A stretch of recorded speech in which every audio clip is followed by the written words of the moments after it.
කොහොමද මගේ යාළුවේ සුබ දවසක් වේවා සියලු දෙනාටම.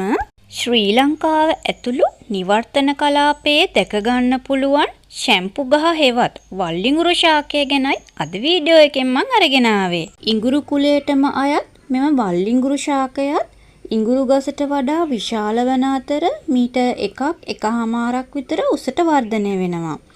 මේ වීඩියෝ එකේ පේන ආකාරයට තරමක විශාල පත්‍ර තමයි මේ ශාකයේ තියෙන්නේ. චීන ඉඟුරු ආලයට බොහෝ සෙයින් සමාන පෙනුමක් තමයි මෙම ආලයේ දක්නට ලැබෙන්නේ. දේශීය වෙදකමේදී උණට, කැස්සට, සෙම් ප්‍රතික්ෂාවට, අර්ශස් සමාරුවට, ඒ වගේම සමේ රෝගවලට, රුධිර පීඩනය සමනය කරන්න වගේම සර්ප විෂ නැති කරන්නත් මෙම ආලය භාවිතා කරනවා. ඒ වගේම විදේශ රටවල මෙම අලය පිළිකා මර්ධනය සඳහාත් භාවිතා කරන බව සඳහන් වෙනවා.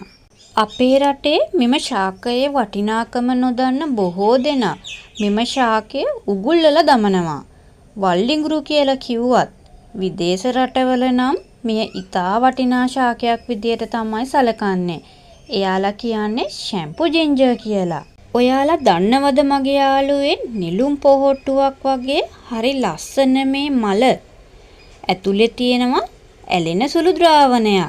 මෙම ද්‍රාවණය ෂැම්පු, කන්ඩිෂනර් දෙකම එකට අපිට ලබා දෙන ඖෂධීය ද්‍රාවණයක් කියලා ඔයාලා දැනන් හිටියද? වෙළඳපොලේ තියෙන රසායනික ද්‍රව්‍ය යොදලා හදලා තියෙන ෂැම්පු කන්ඩිෂනර් වල මිල ගණනුත් වැඩි. ඒ වගේම තමයි ඒ වගේන් අපිට වෙන හානියත් වැඩි.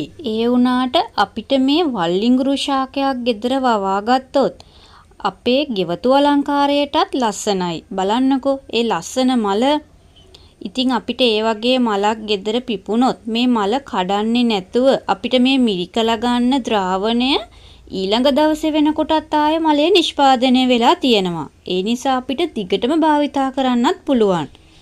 ඉතින් මේ වල්ලිඟුරු ශාකයේ තියෙන මෙම ද්‍රාවණයෙන් හිස කෙස් වලට කිසිම හානියක් නොවෙන්න නිරෝගීමත්ව තියාගන්න කිසිම මුදලක් වැය නොවි ගෙදරදීම අපිට හැමදාම ෂැම්පු කන්ඩිෂනර් ලබා ගන්න පුළුවන් වෙනවා.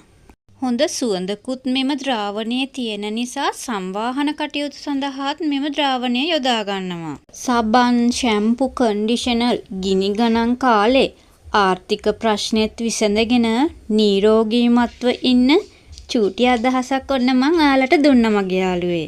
නාන්න කලින් ගාලා මගේ යාළුවේ නාන වෙලාවට හොදලා දාන්න තමයි තියෙන්නේ. ඉතින් මේ වගේ වැදගත් වීඩියෝ බලන්න ඔයා අපේ channel එකට අලුත් නම් අපිව subscribe කරන්නත්, තව කෙනෙකුට බලන්න share කරන්නත් අමතක කරන්න එපා. අදට මම ගිහින් එන්නම්. සුබ දවසක් වේවා.